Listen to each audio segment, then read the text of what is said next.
ये आपका आज का जनसत्ता का संपादकीय पाठ है।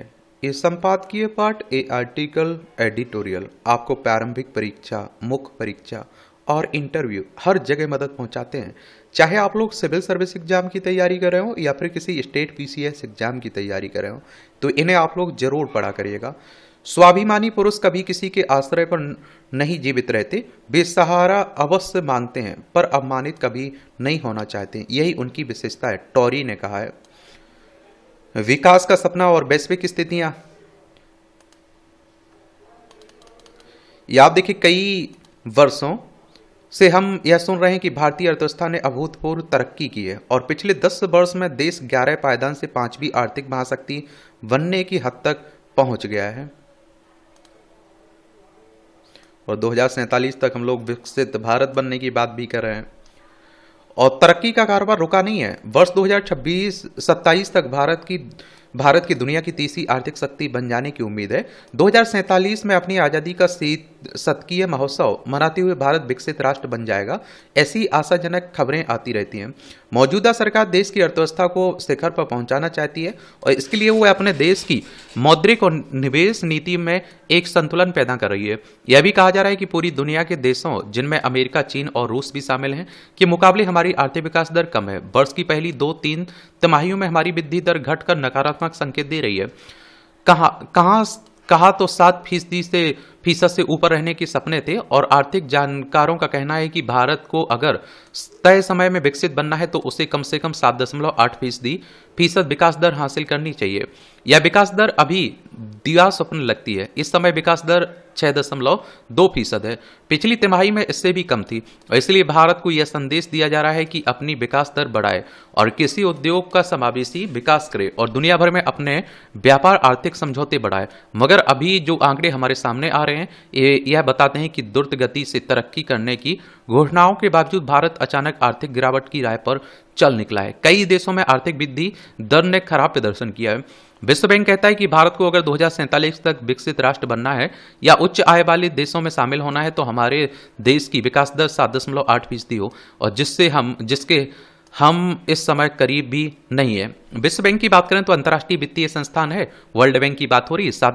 कब? जुलाई 1944 में इसकी स्थापना हुई थी। वॉशिंगटन डीसी यूएसए में इसका हेडक्वार्टर देखने को मिलेगा। पिछड़े देशों की प्रकृति यह होती है कि वे उज्जवल भविष्य के लिए कोई भी साहसिक कदम नहीं उठा पाते हैं। इस साल पिछले 6 महीने में देश की शेयर सूचकांक में भारी गिरावट आई है। इसके बावजूद स्वप्नजीवी लोग ना तो अपना पैसा वहां से लेने के लिए भगदड़ मचा रहे हैं और ना ही कोई और वैकल्पिक मार्ग तलाश रहे हैं। सबसे अधिक बंदरवाट तो अमीरों और गरीबों में अंतराल बढ़ जाने से हुई है। अक्सर पूछा जाता है कि यह फीसद बढ़ कैसे गया। जब मौद्रिक नीति में साख नीति को नियंत्रित करके रखा गया था और जमा पर ब्याज दरें बढ़ाकर अधिक से अधिक पैसा इकट्ठा करने की कोशिश की जा रही थी, लेकिन गलत प्राथमिकताओं के आधार पर हम कह सकते हैं कि देश ने यह स्वर्ण अवसर गंवा दिया और किसी भी देश के दीर्घकालिक विकास के लिए बुनियादी उद्योगों की वृद्धि मुख्य होती है। इसके साथ साथ खेतीबाड़ी की क्षमता भी बढ़नी चाहिए, क्योंकि कोविड महामारी के समय अगर कोई क्षेत्र मजबूत था तो यह देश की कृषि थी और जिसका कुल उत्पादन पिछले वर्ष से भी अधिक हो गया। और सवाल अब यह होना चाहिए कि खिसकती हुई विकास दर को कैसे स्थायी बनाया जाए और इसके लिए देश में निवेश की व्यवस्था को सहज सुलभ बनाया जाए और रास्ते के अवरोधों को हटाया जाए और देश का औसत आदमी रोजी रोजगार की चिंता छोड़कर निजी व्यवसायों में दखल देगा, ऐसी उम्मीद भी नहीं करनी चाहिए। लेकिन यह उम्मीद बार बार होती है और देश में व्यापार युद्ध की आशंका से शेयर बाजार का पैसा डूब रहा है। पिछले 5 महीनों में से शेयर बाजार कांप रहा है। अब डोनाल्ड ट्रंप धमकियां दे रहे हैं। उनका कहना है कि डॉलर की विनिमय दर का विनिमय का माध्यम होगा। यहां तो जिस तरीके से अमेरिकी राष्ट्रपति ने अमेरिकियों के लिए नारा देकर डॉलर को अनिवार्य मुद्रा बनाने की चेष्टा की, वह तीसरी दुनिया के देशों जिनमें भारत भी शामिल है ने कहा कि यह शुल्क युद्ध की केवल धमकी ही नहीं, जैसे कुछ ऐसा नीति है। आप हम पर शुल्क लगाएंगे तो हम भी ऊंची दरों से आप पर शुल्क लगाने में कसर नहीं छोड़ेंगे। ऐसा होगा तो तीसरी दुनिया के देशों के लिए अपना अस्तित्व बचाकर रखना कठिन हो जाएगा। मगर राजकोषीय घाटा अर्थात सरकारी आमदनी से अधिक खर्च कुछ और ही बयान करता है। डॉलर का मूल्य लगातार बढ़ रहा है, रुपया विनिमय में कम हो रहा है और इस प्रकार डॉलर को सर्वशक्तिमान कर देने का सपना अमेरिका देख रहा है, चाहे भारत उसके कुल व्यापार का 3% से भी अधिक नहीं है। अमेरिका अपने शुल्क बढ़ाने से पीछे नहीं हट रहा है। नतीजा यह होगा कि देश में वृद्धि दर अपेक्षित 8% तक नहीं पहुंच पाएगी, क्योंकि अब शुल्क युद्ध शुरू हो गया और इससे महंगे होते आयात और सस्ते हो रहे निर्यात की स्थिति बन गई है। संभवतः इन महंगे आयातों के कारण सरकार की कीमत नियंत्रण नीति पर असर पड़ा है। वर्ष 2025 के अंत तक देश का घाटा विदेशियों के निरंतर आयात निर्यात के बावजूद लगातार बढ़ता रहेगा। वास्तविक रूप में राजकोषीय घाटा पिछले वर्ष अप्रैल से लेकर जनवरी की तिमाही में $11,69,542 रहा और किसी भी देश का व्यापार घाटा उसकी आर्थिक दुर्दशा के बारे में बताता है। ऐसी हालत में सच्चाई क्या है? सच यही है कि हम अभी तक पर्यटन और सेवा क्षेत्र पर ही ज्यादा निर्भर कर रहे हैं। कृषि का विकास उस स्तर पर नहीं हो रहा है और जिस स्तर पर भारत जैसे कृषि प्रधान देशों में होना चाहिए। दूसरी ओर शेयर बाजार कुछ और ही कहानी कह रहे हैं, क्योंकि भारतीय निवेश शर्तों में से उदासीन होकर विदेशी निवेशकों अपनी निवेश की धड़ाहट बिकवाली कर रहे हैं। और कहाँ तो हम सोच रहे हैं कि भारत को चीन में आर्थिक स्थिति बिगड़ने के कारण निवेश की कमी का सामना करना पड़ेगा, और कहाँ अब यह हालत है कि चीन प्लस का यह शास्त्र गलत हो गया और अब बेहिसाब पैसा चीन की ओर जा रहा है। और इस स्थिति को संभालने के लिए ट्रंप ने चीन पर 10% शुल्क बढ़ा दिया, तो इसका असर भी प्रभावहीन ही रहा, बल्कि भारतीय निवेश को भी बाहर जाने का एक और विकल्प मिलता नजर आ रहा है। यही कारण है कि भारत में ना तो वृद्धि अपेक्षित स्तर पर हुई और ना ही देश में रोजगार से लेकर खुशहाली का वातावरण पनप सका है। अब आप देखेंगे कि जो विकसित भारत को बनाने में चुनौतियां हैं, हमारे सामने अर्थव्यवस्था में चुनौतियां हैं, उन सब के बारे में आपको बताया जा रहा है। समझ रहे हैं आप लोग? अच्छे आर्टिकल लिखाए जाते हैं, जरूर पढ़ना चाहिए आप लोगों को। कामयाबी की कसौटी, ये आप देखें, समय बदलता है और उसके साथ बदलती कुछ चीज़ों की परिभाषाएं, मगर कुछ परिभाषाएं इतनी गहराई से हमारी चेतना में जड़ें समा चुकी होती हैं कि वे समय के साथ अपना रूप तो बदल देती हैं, पर उनका मूल भाव वही रहता है। सफलता भी ऐसी ही एक परिभाषा है। मनुष्य की चेतना में सफलता की परिभाषा, ये आप देखिए, परिभाषा सदी से एक प्रश्न रही है और यह परिभाषा केवल समय की गति से नहीं बल्कि सामाजिक संरचनाओं और दार्शनिक प्रवृत्तियों और राजनीतिक व्यवस्थाओं के उत्थान पतन से भी प्रभावित होती रही है। कभी इसे विद्या और तपस्या से जोड़ा गया, कभी परोपकार और समाज सेवा से, तो कभी आप देखिए संघर्ष और आत्मनिर्भरता से। पर आज सफलता का एक नया पैमाना हमारे सामने खड़ा है, धन और प्रसिद्धि। आज हम जिस दौर में जी रहे हैं वहाँ सफलता की एकमात्र स्वीकृत परिभाषा यही मानी जाती है कि कौन कितना पैसा कमा रहा है, कौन कितना चर्चित है, कौन कितने समर्थक बटोर रहा है।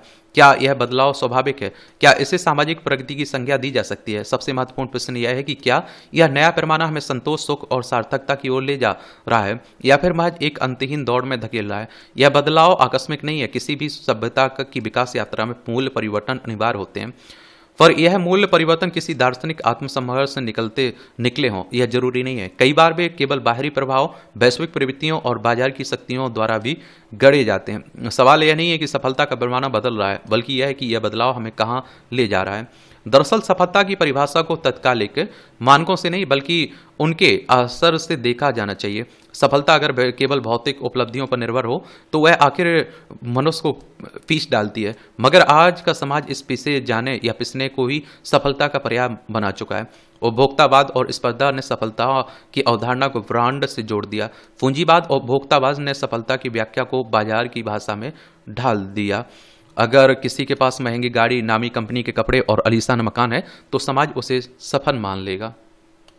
सोशल मीडिया पर खूब प्रसारित होना भी सफलता की नई परिभाषा बन चुका है, मगर यह परिभाषा अधूरी है और उपभोक्तावाद और स्पर्धा ने सफलता की अवधारणा को ब्रांड से जोड़ दिया है। और अब किसी व्यक्ति की सफलता इस आधार पर तय की जाती है कि वह कितना बिक्रे है। सवाल है कि क्या केवल पैसा और प्रसिद्धि स्थायी संतोष, और आप देखेंगे कि संतोष और सार्थकता ला सकती है। अगर ऐसा होता तो आज की पीढ़ी इतनी असंतुष्ट क्यों रहती है? क्या सबसे पहले सफल दिखने वाले लोग भी अवसाद से जूझ रहे हैं? क्या जिनके पास सब कुछ है वे भी खुद को अधूरा महसूस करते हैं? यहाँ बुद्धि की स्मृति आवश्यक हो जाती है। सिद्धार्थ के पास राशि वैभव था, पर क्या वे सफल थे? नहीं, उनका सफलता बोध तब जागा जब उन्होंने पाया कि धन और यश ना तो जीवन की नश्वरता को समाप्त कर सकते हैं, ना ही मनुष्य के भीतर स्थायी संतोष की स्थापना कर सकते हैं। यह व्यसन केवल आध्यात्मिक नहीं बल्कि सामाजिक भी है। अगर सफलता को केवल आर्थिक और सामाजिक स्वीकृति से जोड़ दिया जाए तो यह स्पर्धा को इतना तीव्र बना देती है कि मनुष्य के भीतर से खोखला हो जाता है। यह प्रक्रिया केवल व्यक्ति को ही नहीं, समाज को भी नुकसान पहुंचाती है। समाज के इस बदलाव ने हमारी चेतना को भी प्रभावित किया है। पहले लोग ज्ञान, सेवा और मूल्यों को सफलता का आधार मानते थे। आज सफलता का मतलब प्रतिस्पर्धा में आगे निकलना हो गया है, चाहे यह दौड़ कैसी भी हो।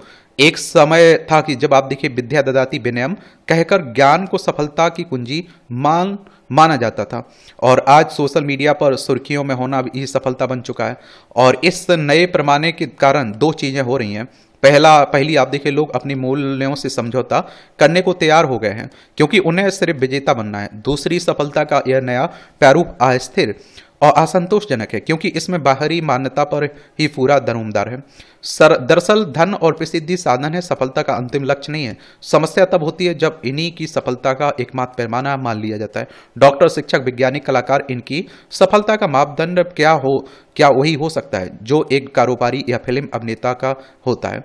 एक महान शिक्षक या फिर वैज्ञानिक प्रसिद्ध ना भी हो, फिर भी उसका योगदान अनमोल होता है। सवाल यह नहीं है कि हम समाज की परिभाषा के अनुसार सफल हैं या नहीं, बल्कि यह है कि हम खुद को सफल मानते हैं या नहीं। अगर सफलता हमें भीतर से संतोष और समाज के लिए उपयोगी बनने की प्रेरणा नहीं देती तो वह अधूरी है। आज जब सफलता का मतलब केवल पैसा और प्रसिद्धि रह गया तो हमें यह सोचने की जरूरत है कि क्या हम सही दिशा में हैं। यह दौर हमें आकर्षक सपने बेचता है, लेकिन उनके पीछे की सच्चाई अक्सर खो जाती है। सफलता का पैमाना केवल बाहरी उपलब्धियां नहीं हो सकती है। सच्ची सफलता वह है जो व्यक्ति को भीतर से संतुष्ट कर और समाज में भी कोई सार्थक योगदान दे। पैसा और प्रसिद्धि आ सकती है, जा सकते हैं, मगर एक सार्थक जीवन हमेशा प्रेरणा देता रहेगा। अगली बार अगर कोई पूछे कि सफलता क्या है, तो जवाब यह हो सकता है कि जो केवल मुझे नहीं है बल्कि औरों को भी कुछ दे सके, वही सफलता है। आप लोग क्या सोचते हैं?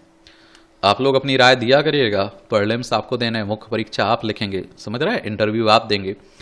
दहशतगर्दी का भारत लंबे समय से कहता आ रहा है कि पाकिस्तान दहशतगर्दी की सुरक्षित पनाहगाह बन चुका है, मगर अंतर्राष्ट्रीय मंचों पर इसे गंभीरता से कभी नहीं लिया गया। जबकि इस हकीकत से सभी वाकिफ हैं कि पाकिस्तान में आतंकी संगठनों की सक्रियता न केवल भारत के लिए बल्कि दुनिया के दूसरे देशों के लिए भी खतरा है।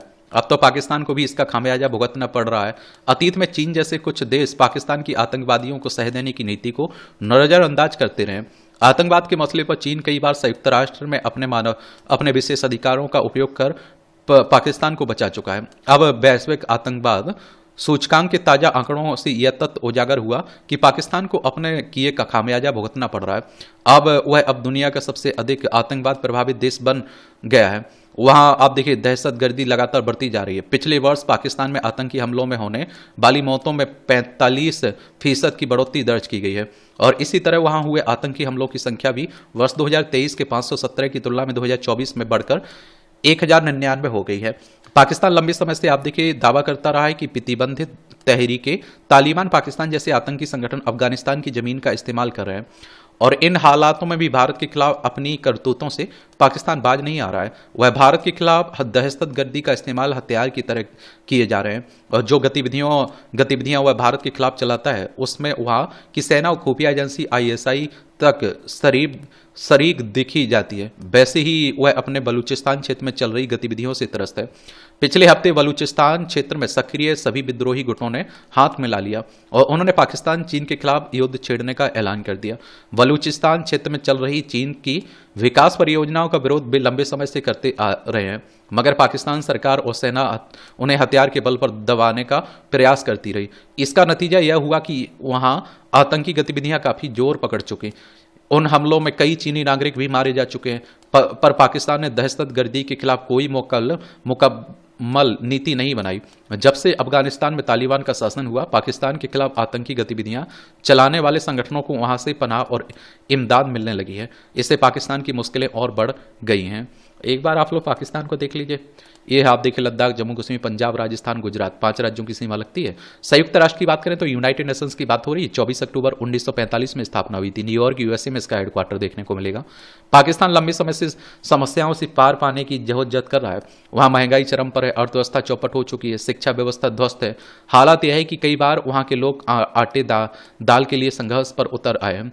फिर भी पाकिस्तान हुकूमत का जोर तरक्की के बजाय चीन से मिलने वाली इमदाद और उसके जरिए भारत पर दबाव बनाने रखने का अधिक है। वैश्विक आतंकवाद सूचकांक के आंकड़ों से जाहिर है कि पाकिस्तान में स्थितियां दिनों दिन गंभीर होती जा रही हैं। अभी अगर अंतर्राष्ट्रीय बिरादरी से ने मिलकर इसका कोई हल निकालने की कोशिश नहीं की तो पाकिस्तान में फल रहे दहशतगर्दे न केवल भारत और पाकिस्तान के लिए बल्कि पूरी दुनिया के लिए बनी चुनौती बन सकते हैं। इसके नतीजे पहले कई जगह देखे जा चुके हैं, जिसमें सबसे बड़ा हमला अमेरिका के विश्व व्यापार संगठन के दफ्तर पर हुआ था।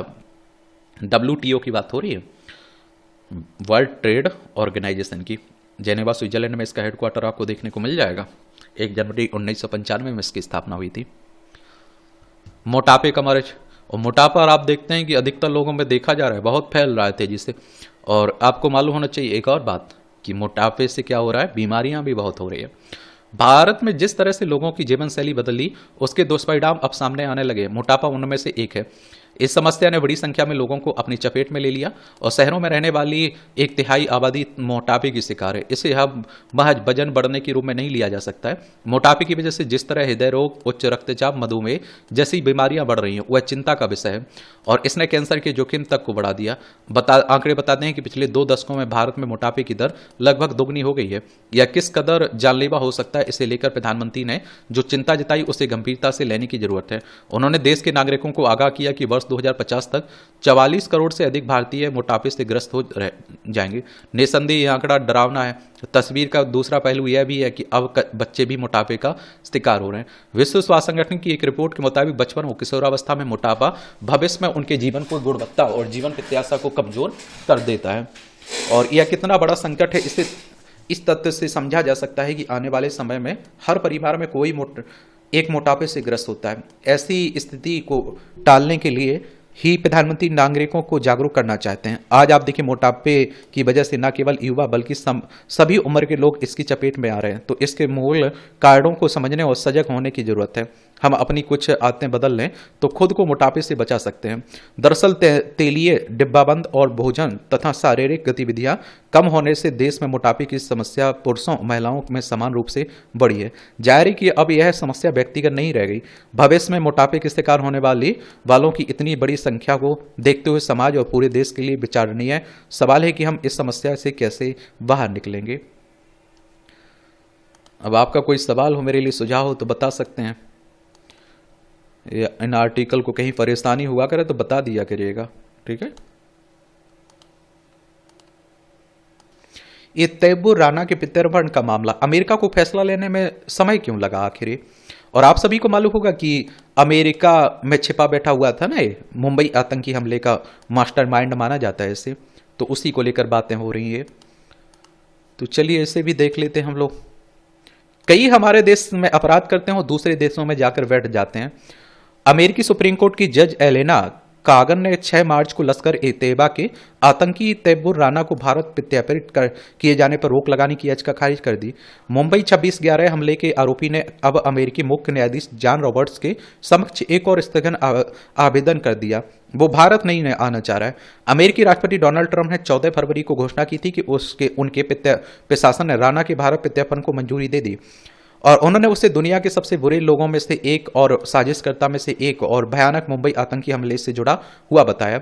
कहा कि अब उसे भारत में न्याय का सामना करना पड़ेगा। भारत में अधिकारी 1 दशक से अधिक समय से राणा के खिलाफ कार्रवाई शुरू करने का इंतजार कर रहे हैं। राणा के प्रत्यर्पण के लिए भारत के अनुरोध को स्वीकार करने में अमेरिका को इतना समय क्यों लगेगा?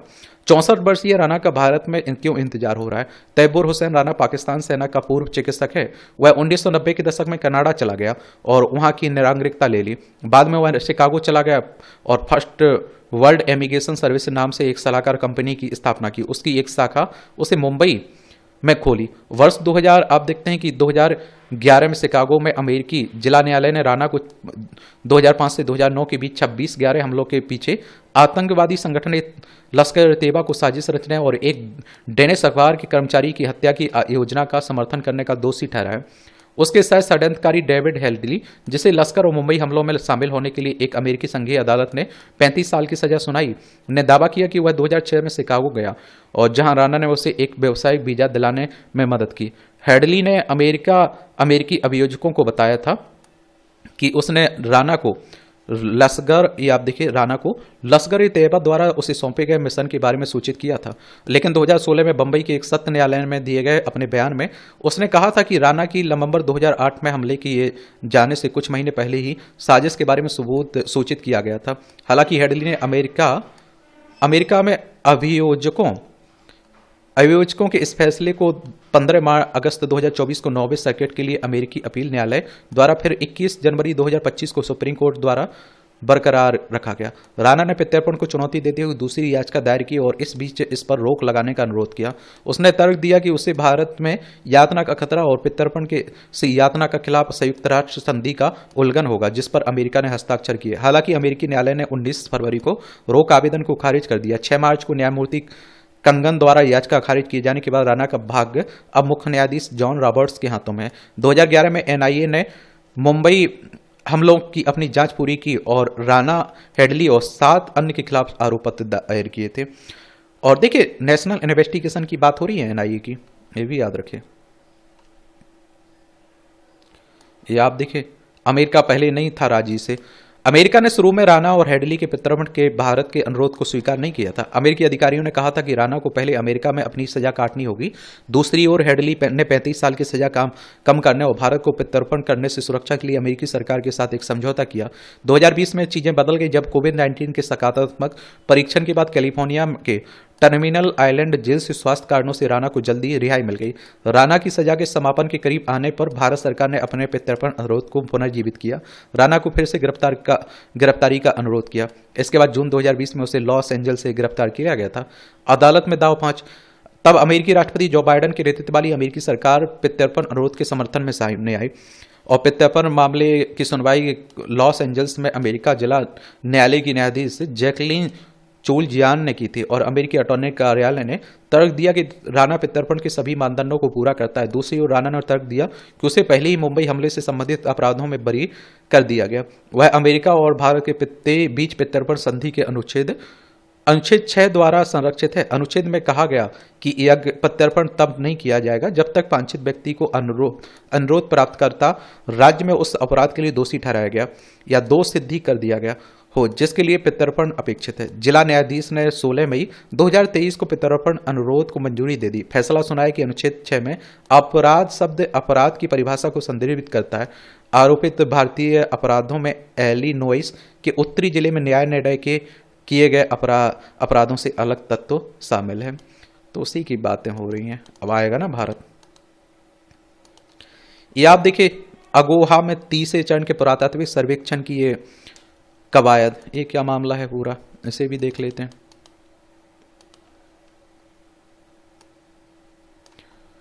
ये आप देखिए, तक्षशिला और मथुरा के बीच प्राचीन व्यापार मार्ग पर माने जाने वाले अग्रोहा शहर की खुदाई का काम एक बार फिर से भारतीय पुरातत्व सर्वेक्षण ईएसआई व हरियाणा राज्य पुरातत्व विभाग करने जा रहा है।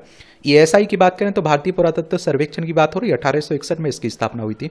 इसे लेकर दोनों केंद्र के संस्कृति मंत्रालय व राज्य सरकार के बीच एक समझौता ज्ञापन पर साल 2024 में हस्ताक्षर हो चुके, जिसके बाद मार्च माह की शुरुआत के साथ ही एएसआई के अधिकारियों ने यहां स्थित टीले की सफाई का काम जोर शोर से शुरू किया। एएसआई के अधिकारियों का कहना है कि होली के बाद उत्खनन के कार्य को शुरू कर दिया जाएगा। बता दें कि फिरोज शाह तुगलक के काल तक अग्रोहा वाणिज्य और राजनीतिक गतिविधियों का एक महत्वपूर्ण केंद्र बना रहा, क्योंकि यह शहर तक्षशिला और मथुरा के बीच प्राचीन व्यापारिक मार्ग पर स्थित था। अग्रोहा को महाराजा अग्रसेन से जुड़ा हुआ माना जाता है, जबकि पौराणिक कथाओं के अनुसार यह स्थान उल्लिखित भगने गणराज्य के स्थल का प्रतिनिधित्व करता है। इसका उल्लेख फणनी की अष्टाध्यायी में भी मिलता है। एएसआई के अनुसार अग्रहा का उल्लेख आगरा के रूप में किया जा गया है। इस स्थल पर पुरातात्विक उत्खनन प्रारंभ में वर्ष 1888 ईस्वी में सीजे राजस द्वारा किया गया था। वर्ष 1838-39 ईस्वी भारतीय पुरातत्व सर्वेक्षण के पुरातत्वविद AHL श्रीवास्तव ने दोबारा यहाँ उत्खनन का कार्य किया और इस दौरान इस पुरातात्विक स्थल पर खुदाई से 4 इंडो ग्रीक, एक पंचमार्ग और अगोदक के 51 सहित चांदी के सिक्कों का एक भंडार मिला। ASI का कहना है कि खुदाई के दौरान आग्नेय जनपद गणराज्य के अवशेषों का मिलना और साहित्य में इसका प्राचीन नाम ब्रागोदक इसे एक जनपद का मुख्यालय साबित करने के लिए पर्याप्त है। श्रीवास्तव ने आप देखते हैं कि यहाँ लगभग 3.65 मीटर की गहराई तक खुदाई की है। हरियाणा सरकार के पुरातत्व एवं संग्रहालय विभाग द्वारा 1978-79 और 80-81 तक तीसरी बार उत्खनन का काम हरियाणा सरकार के पुरातत्व एवं संग्रहालय विभाग के JS खत्री ने किया था। दूसरी बार ASI द्वारा उत्खनन के दौरान यहाँ लगभग 4वीं शताब्दी ईसा पूर्व के से 14वीं शताब्दी ईस्वी तक कि 5 सांस्कृतिक अवधियों का आप देखते हैं कि पता चला। इसके अलावा यहाँ प्राप्त मिट्टी की मुहर पर 3री-4थी शताब्दी ईसा पूर्व का ब्राह्मी लिपि में प्राकृतिक लेख अंकित मिले हैं। देख रहे हो भैया, ये परिसीमन को लेकर विवाद चल रहा है। क्या है परिसीमन? बदलाव की प्रक्रिया पर विवाद क्यों आखिर? चलिए इसे देख लेते हैं हम लोग। तो वर्ष 1972-73 में परिसीमन कानून पर लोकसभा में हुई बहस में इंदिरा गांधी सरकार को कई विपक्षी दलों के साथ साथ कांग्रेस के ही कई सांसदों की आलोचना का सामना करना पड़ा था। उन्हें सभी लोगों ने आरोप लगाया कि कुछ राज्यों को जनसंख्या नियंत्रण के लिए दंडित किया जा रहा है और अन्य को ऐसा न करने के लिए पुरस्कृत किया जा रहा है। हाल ही में तमिलनाडु के मुख्यमंत्री MK स्टालिन ने जनसंख्या आधारित परिसीमन का विरोध करते हुए कहा कि दक्षिण के राज्यों में लोकसभा की सीटें कम हो जाएंगी। चेन्नई में आयोजित सर्वदलीय बैठक में स्टालिन ने कहा 2026 के बाद 30 साल तक परिसीमन के जरिए सीटों के आवंटन के लिए 1971 की जनगणना को आधार बनाया जाए। स्टालिन ने तर्क दिया कि यदि संसदीय सीटों की संख्या बढ़ाई जाती है तो प्रत्येक राज्य के लिए सीटों का अनुपात 1971 के आनुपातिक अनुपात पर आधारित होना चाहिए और इसमें सुनिश्चित हो कि भले ही लोकसभा की सीटों की संख्या वर्तमान 543 से अधिक हो, राज्यों को सीटों का वही हिस्सा मिले जो 1971 की जनगणना के अनुसार मिला। भारत न सिर्फ 4 बार परिसीमन की प्रक्रिया पूरी की है, 1952, 1963, 1973, 2002 और लेकिन 1973 में ही आखिरी बार परिसीमन हुआ था जब लोकसभा सीटों की संख्या बढ़ाई गई थी। 2002 की प्रक्रिया में राज्यों को आवंटित सीटों की संख्या में कोई बदलाव किए बिना सिर्फ निर्वाचन क्षेत्रों की सीमाओं को फिर से बनाया गया था। 1952 के परिसीमन में लोकसभा सीटों की अधिकतम सीमा 500 निर्धारित की गई। एक दशक बाद वह वर्ष 1963 में प्रति निर्वाचन क्षेत्र औसत जनसंख्या में वृद्धि के कारण इसे बढ़ाकर 525 कर दिया गया। वर्ष 1973 की प्रक्रिया में जनसंख्या वृद्धि और नए राज्यों के गठन को ध्यान में रखते हुए लोकसभा सीटों की अधिकतम संख्या 543 बढ़ा दी गई। तत्कालीन परिसीमन आयोग ने 545 सीटों को पुनर्वितरण किया और जिसमें से 525 राज्यों को और 20 केंद्र शासित प्रदेशों UT को आवंटित की गई। इस प्रक्रिया के दौरान किसी भी राज्य ने कोई सीट नहीं खोई, जबकि 13 राज्यों को सीटें मिली और जबकि शेष 18 राज्य केंद्र शासित प्रदेश अपरिवर्तित रहे। और आप देखेंगे सलेम ने DMK सांसद AI कृष्णन ने जनसंख्या वृद्धि को सीमित करने के लिए परिवार नियोजन उपायों पर की गई प्रगति की अनदेखी करने के लिए विधेयक की आलोचना की। इस विधेयक की ओर इशारा करते हुए तमिलनाडु ने 1963 के पिछले परिसीमन अभ्यास के कारण 2 लोकसभा सीटें खो दी थी, 41 से घटकर 39 हो गई। कृष्णन ने कहा कि केंद्र सरकार बार बार इस बात पर जोर देती है जब तक जनसंख्या विस्फोट को नियंत्रित नहीं किया जाता आर्थिक विकास खतरे में पड़ जाएगा। यदि कोई राज्य इस निर्देश का पालन करता है तो परिवार नियोजन कार्यक्रम को लागू करता है तो राज्य को लोकसभा में उचित प्रतिनिधित्व से वंचित किया जाता है। यदि परिवार नियोजन कार्यक्रमों को लागू करने का यही इनाम मिलने वाला है तो कुछ राज्य तो कार्यक्रमों को छोड़ भी सकते हैं। हालांकि उस समय विपक्षी में बैठे DMK ने प्रधानमंत्री इंदिरा गांधी के साथ सर्वदलीय बैठक के बाद लोकसभा सीटों की संख्या बढ़ाकर 570 करने का समर्थन किया था, जिसका मुख्य कारण बढ़ती आबादी वाले निर्वाचन क्षेत्रों का प्रतिनिधित्व करने में आने वाली कठिनाई थी। लेकिन उस समय कृष्णन की टिप्पणी स्टालिन के बावजूद मौजूदा तर्क से मेल खाती हुई प्रतीत होती है। कृष्णन ने कहा, मैं अनुरोध करूंगा कि तमिलनाडु के मामले में लोकसभा सीटों और विधानसभा के सीमांकन के लिए 1961 से पहले के आधार का अब निर्वाचन क्षेत्रों के सीमांकन के उद्देश्य से पालन किया जाना चाहिए।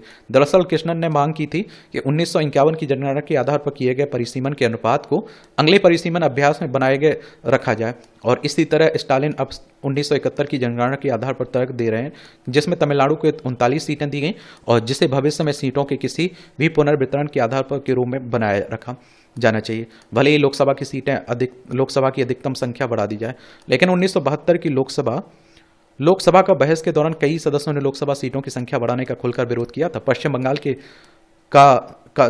से प्रजा सोशलिस्ट पार्टी की सांसद समय गुहार ने 570 के आंकड़ों को मनमाना बताया और जनसंख्या के आधार पर लोकसभा की सीटों का संख्या बढ़ाने की फिसलन भरे ढलान के रूप में चेतावनी दी। एक और आपको बात बता दूं, देखिए क्या है ना कि आप लोगों को ये मालूम होना चाहिए कि जनसंख्या के आधार पर सीटों का निर्धारण होता है और ये तमिलनाडु को मालूम है कि अगर 2011 या 2000 अब जो नई जनगणना होगी उसके हिसाब से अगर सीटें बांटी जाएंगी तो आप देखेंगे कि जो आपका वो है ना उत्तर प्रदेश की सीटें बहुत बढ़ जाएंगी, तमिलनाडु की सीटों में ज़्यादा इजाफा नहीं होगा।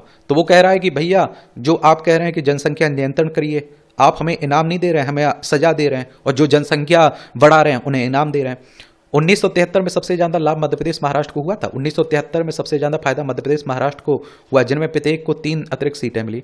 गुजरात, राजस्थान, पश्चिम बंगाल को 2-2 सीटें मिली। आंध्र प्रदेश, बिहार, हरियाणा, कर्नाटक, केरल, उड़ीसा, सिक्किम, अरुणाचल प्रदेश को 1-1 सीट मिली। हालांकि तमिलनाडु की संख्या 39 अपरिवर्तित रही, जबकि उत्तर प्रदेश, जिसमें उस समय उत्तराखंड भी शामिल था, 85 पर बनी रही।